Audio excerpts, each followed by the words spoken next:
Welcome back, and today we are looking at the Stargate SG-1 Season 8 double pilot episode, New Order.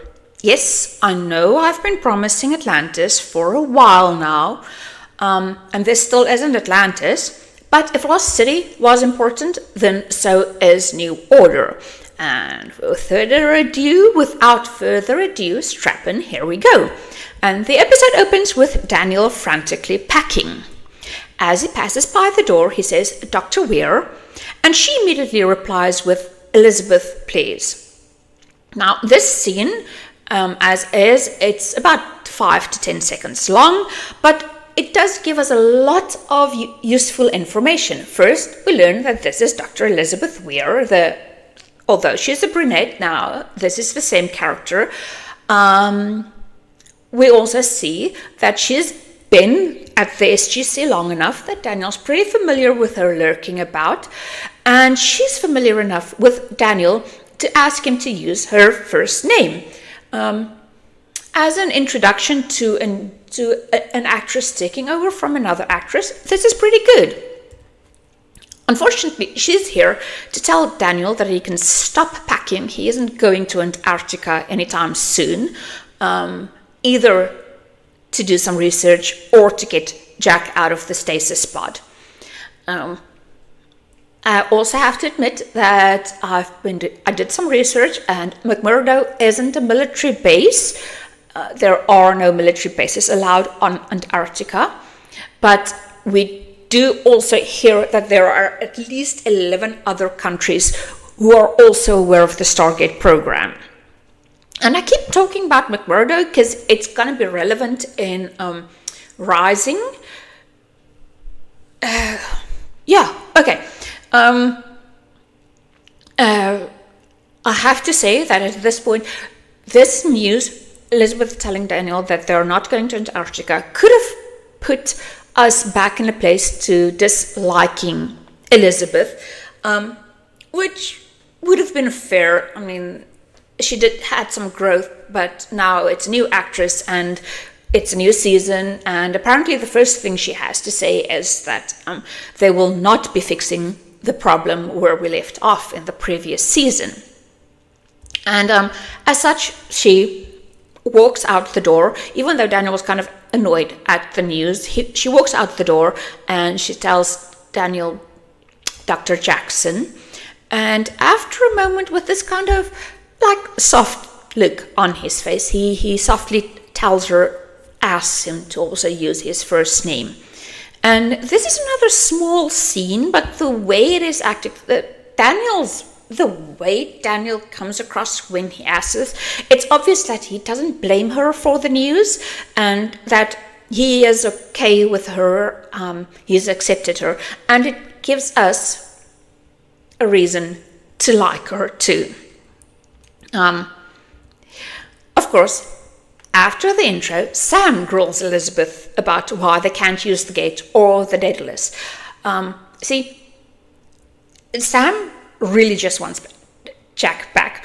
Daniel's concerned about research and stuff like that. Yeah, he's kind of concerned about Jack. He does mention that when he tells Elizabeth that they need to go back, it's about, well, Jack did all these things. Sam, on the other hand, she's not concerned about the research at all. She just wants Jack back.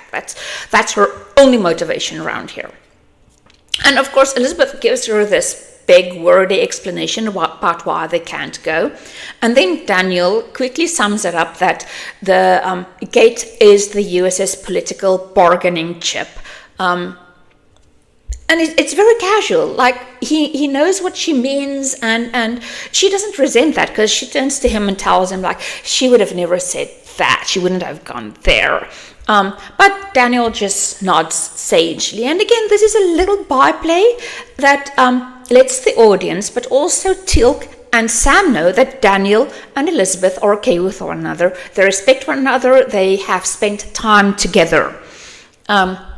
And it also gives us a little bit more of a feel for Elizabeth's abilities. And she knows how to say the appropriate things, even if it's a bit wordy for Sam's taste. Although, still, Sam can't be bothered with the politics and proposes that SG-1 take the little Goa'uld ship of the previous episode and go and see if they can find the Asgard. Specifically, she wants to see if any of the Asgard are monitoring the replicators, the human form replicators that the SG-1 put in a time dilation field several seasons ago. However, Elizabeth unfortunately has to deny the request as per the orders of the Pentagon.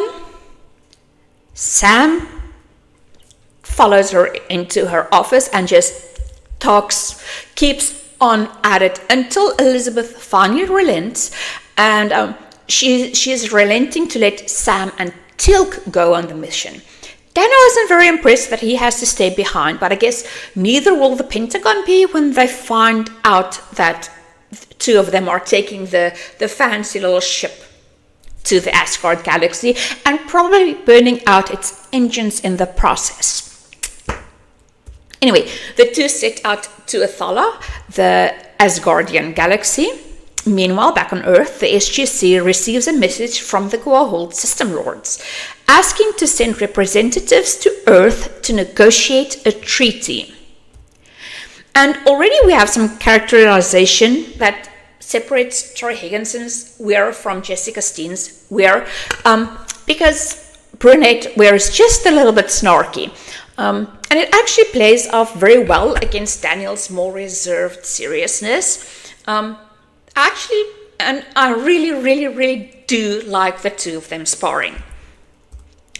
Meanwhile, Sam and Teal'c almost get sucked into a black hole, and we cut between that and Daniel and Elizabeth discussing the upcoming meeting with the Goa'uld system lords. And the two of them really are just a joy to behold. And back in the nick of time, there's a lot of jumping between these two sets, Earth and Athala. Anyway, in Athala, just in the nick of time, in Thor Ex Machina, Thor beams Sam and Teal'c off the Goa'uld ship before it can be sucked into the black hole, and we're back on Earth, and Daniel tells Elizabeth that the three delegates will be Camillus, Amaterasu, and you, which of course brings us to my favorite, and I see more people's favorite scene of this episode, where Elizabeth goes, you? And Daniel gets this broad expressions like an, don't, every joke, every pun, done to death, seriously. And she just says, no, I thought he was senile. Like, we never really learn if she was trying to joke and then decided not to, or if she really was just thinking that you is senile. Either way, she doesn't make any you jokes, and Daniel kind of seems, he seems kind of disappointed and surprised at the same time. Back in Athala, the replicators are breaking science and escaping the black hole. And to my delight, back on Earth, Daniel and Elizabeth are still bantering. Now, look, I've never shipped these two characters, but honestly, if I've only seen this episode of them, I would have shipped them so hard. And I would like to point out that at this time, though I said I liked Weir, one blonde Weir, well enough, there is something just so very human about Tori Higginson's Weir.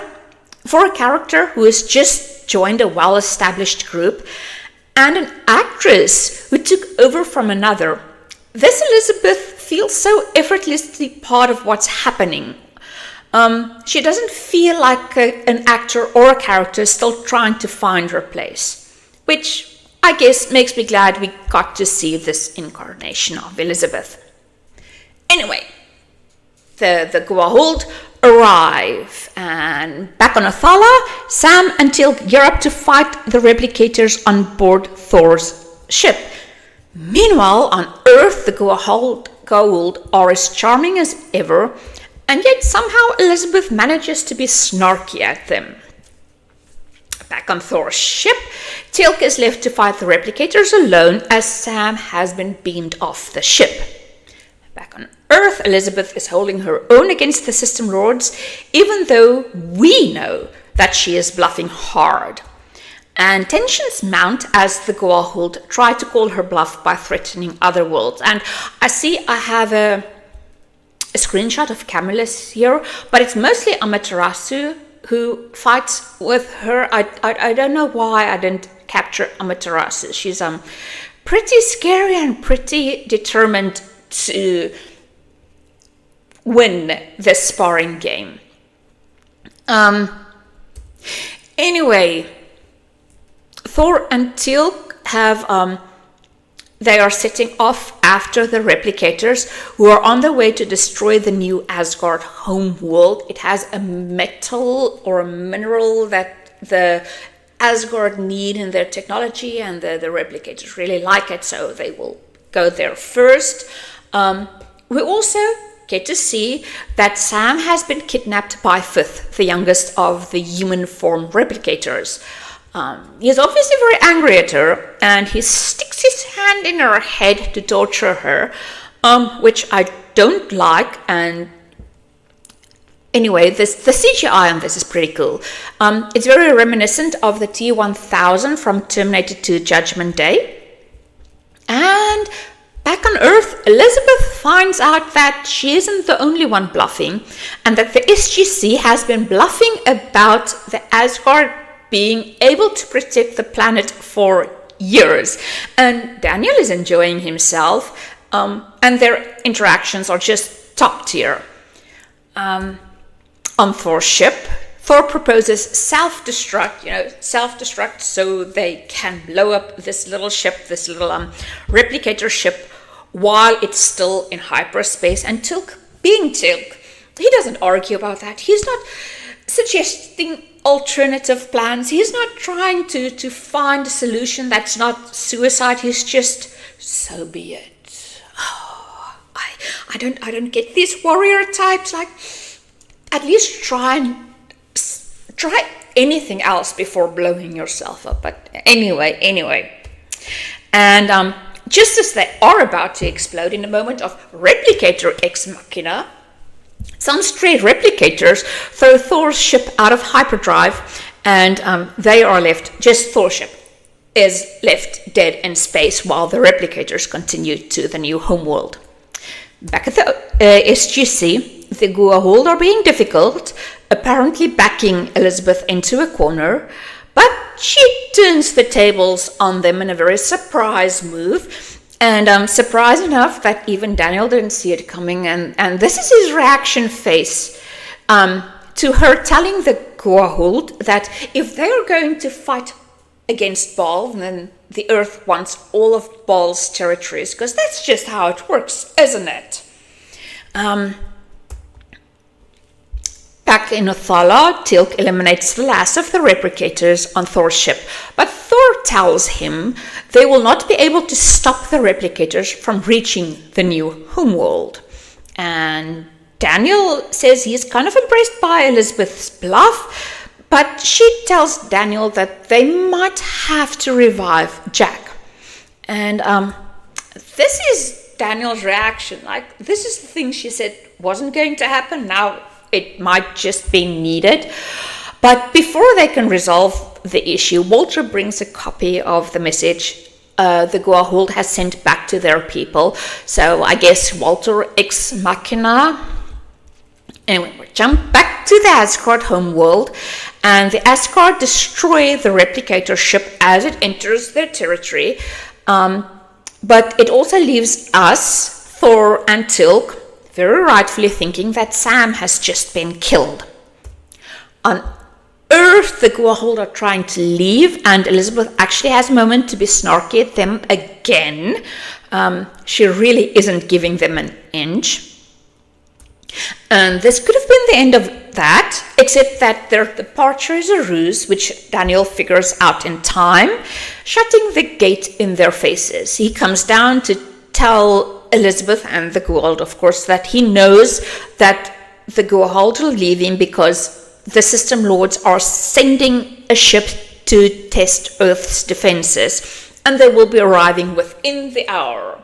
And that's it. That's where we leave off with this episode, thinking that Sam is dead and the Earth is doomed. As I mentioned before, I didn't like the torture scenes. I never do. So this is the mildest. This is the only part of it I'll leave in, because I'm not going to go through them and dissect them and watch them over and over for a perfect screenshot.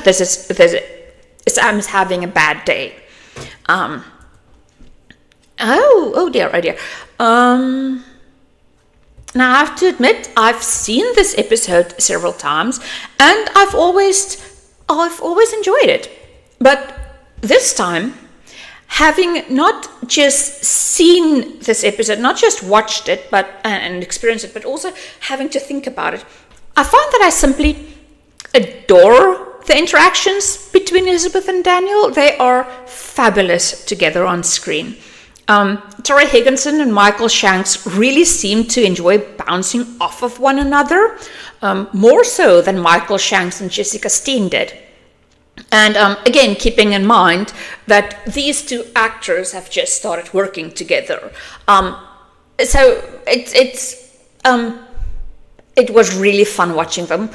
I really love Atlantis and everything that's going to happen there. But part of me is sad that this series went in the direction it did, and we never got to see Elizabeth and Daniel's relationship grow. I really would have liked to see them continue with this. I'm just afraid at this point that they might have, taken over the entire series, because they really are just so much fun together. And that's it. That's it for today. Like, subscribe, share, comment. If you want to tell me which Weir you think, at this point, is the better one of the two. And see you next time.